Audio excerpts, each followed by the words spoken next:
There is an empty chair in your week, and somehow everyone else knows where to put something on it. A favor, a plan, a call. You needed that space. But when the question comes, no feels heavier than the exhaustion already waiting for you. Stay with that chair, because the real cost appears later. It changes the quality of every yes that follows. Your mouth says yes before your body has finished reporting. The tight shoulders, the shallow breath, the wish to be alone for one evening. All of it arrives a second too late. Agreement is already traveling outward while your real answer stays behind.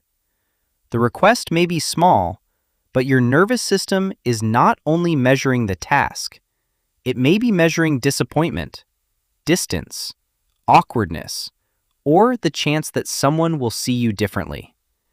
That is why a simple no can feel like a relationship is being placed on trial. This does not mean you are weak or incapable of boundaries. It often means you learned a prediction. Keeping the connection smooth is safer than revealing a limit. Predictions become fast. They can operate long after the room that taught them has changed. Maybe refusal once invited a lecture. Maybe needing time was called selfish. Maybe silence followed your honesty. Even if nobody says those things now, the body can remember the old sequence and prepare for impact before the present person has responded. So you become generous partly because you care, and partly because generosity seems to ensure the relationship against conflict. The problem is not kindness. The problem is when kindness must purchase safety every time, leaving no room for an honest preference. If your preferences stay hidden, other people cannot reliably include them. They see flexibility, not the private editing that produced it. Over time, your silence may be mistaken for having no limit at all, even though the limit is quietly approaching. Sometimes you are refusing the version of yourself that others have come to expect. Available, calm, uncomplicated.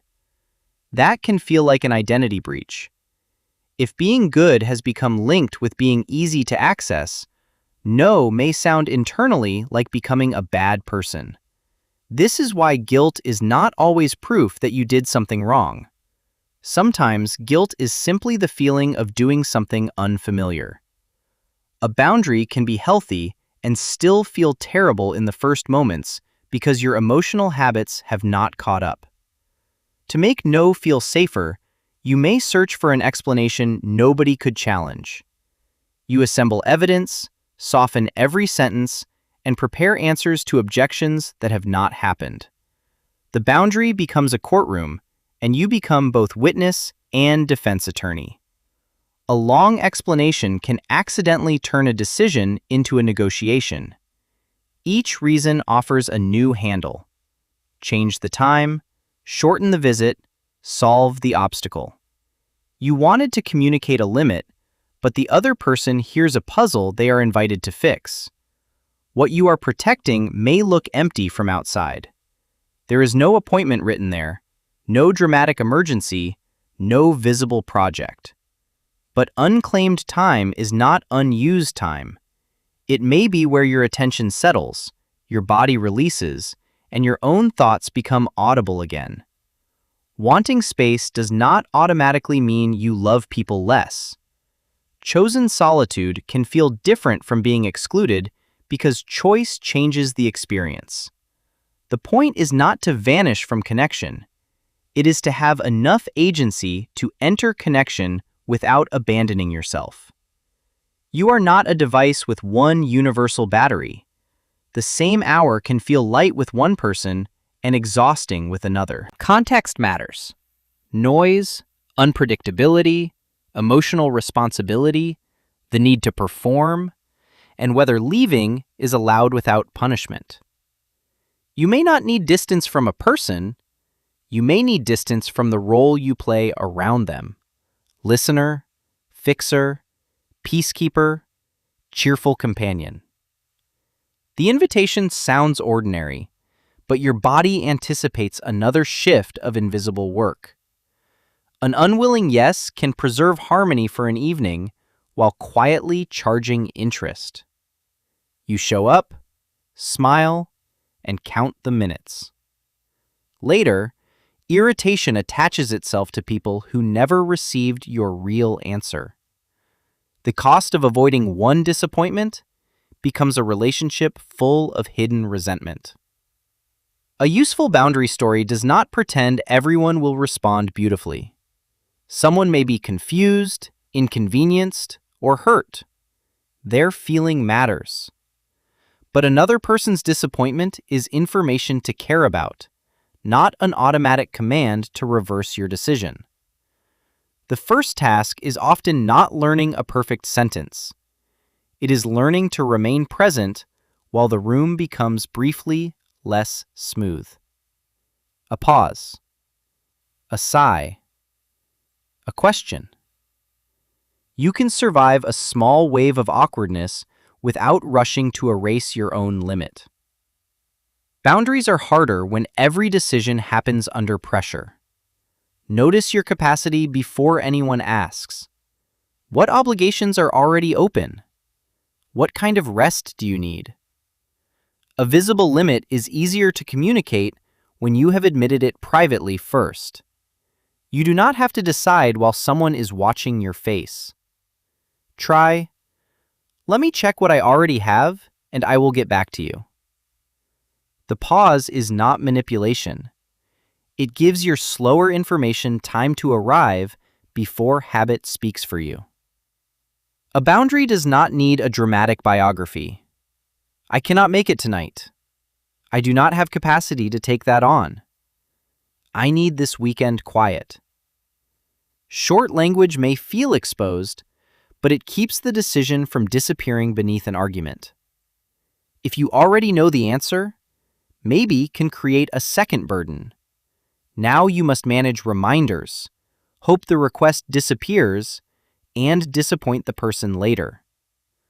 A respectful no today can be kinder than a reluctant answer that remains unclear for days. A partial yes can protect both care and capacity. "I cannot stay for the whole event, but I can come by briefly." Yet an alternative is not required. Offer one because you genuinely want it, not because every no must be compensated. When the relationship matters, space can include a return path. "I am going offline tonight. I will call tomorrow." "I need a quiet weekend. Let us choose another day." The return path says this is distance with shape, not abandonment without explanation.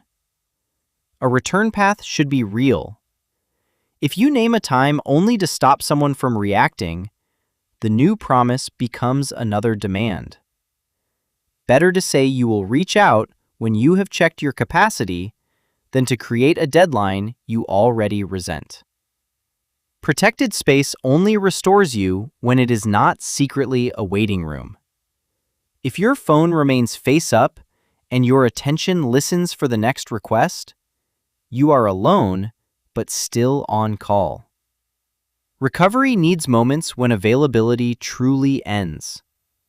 After saying no, notice what actually happens. Maybe there is a brief, awkward exchange, and then life continues. That ending matters. Each tolerable outcome gives your body new evidence that honesty can create friction without destroying connection. Pay attention when someone accepts your no without interrogation. Do not rush past that moment. Respectful responses reveal which relationships have room for your full humanity, including the version of you that is tired, unavailable, or simply choosing something else. If every limit triggers punishment, contempt, repeated pressure, or withdrawal used to control you, the problem is larger than wording. A better sentence cannot manufacture mutual respect. You may need firmer distance, outside perspective, or support appropriate to the situation. A boundary can be successful even when you feel guilty and the other person feels disappointed. Its job is not to make every emotion pleasant. Its job is to make your actual capacity visible enough that the relationship can respond to reality. When yes is compulsory, it communicates very little. A voluntary yes has warmth because it could have been no. Limits do not drain generosity of love. They give generosity a shape that can be trusted. You do not have to begin with the hardest relationship. Practice where the stakes are smaller. Naming a restaurant preference, leaving when you planned, declining an optional call, or asking for time before answering. Small, honest moments build fluency. Sometimes endless apology frames your limit as an offense. When it fits, try appreciation instead. Thanks for thinking of me. Thanks for understanding. You can be warm without presenting your need for space as damage you have caused. Under stress, access to language narrows. Choose one sentence you can remember. I cannot commit to that.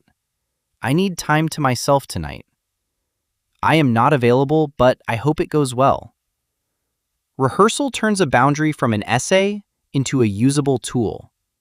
After the no, you may feel an urgent need to send another message, add another reason, or offer more than you meant. Wait. The urge may be old alarm, not new information. Let the decision breathe before you reopen it. Imagine a door that closes gently, not a wall that erases everyone outside. Behind it, your mind becomes quieter. In front of it, connection remains possible. This is the middle path, neither permanent access nor unexplained disappearance. Some relationships will adjust faster than you expect. Once your limits become predictable, people learn to ask earlier, share responsibility, or accept that an invitation is not a summons. Clarity can reduce the guessing that chronic accommodation created. Others may prefer the version of you who never required adjustment. Their resistance does not automatically mean you are cruel. It may reveal that the old peace depended on you absorbing all the inconvenience. You can also become perfectionistic about saying no. Perfectly calm, perfectly concise, never guilty. That is another impossible role. You may stumble, over-explain, then correct yourself. The goal is not flawless boundary language. It is increasingly honest participation. Protected time is not valuable only because it makes you productive again. You do not have to convert every quiet hour into a better version of yourself. Space can be worthwhile because it lets you exist without being immediately useful. When people know where your edges are, closeness can become less anxious. They do not need to wonder whether your yes hides resentment, and you do not need to wonder whether honesty will end everything. Trust begins to include limits. The real cost was never one declined plan. It was teaching everyone, including yourself, that your empty chair belonged to whoever asked first. Saying no protects more than an evening. It protects the part of you that must still be present when you choose to say yes. You can care about the request, care about the person, and still need the space. Let the answer be kind. Let it be incomplete. Let disappointment move through the room without becoming a verdict. No is not the opposite of connection. Sometimes it is how connection becomes honest.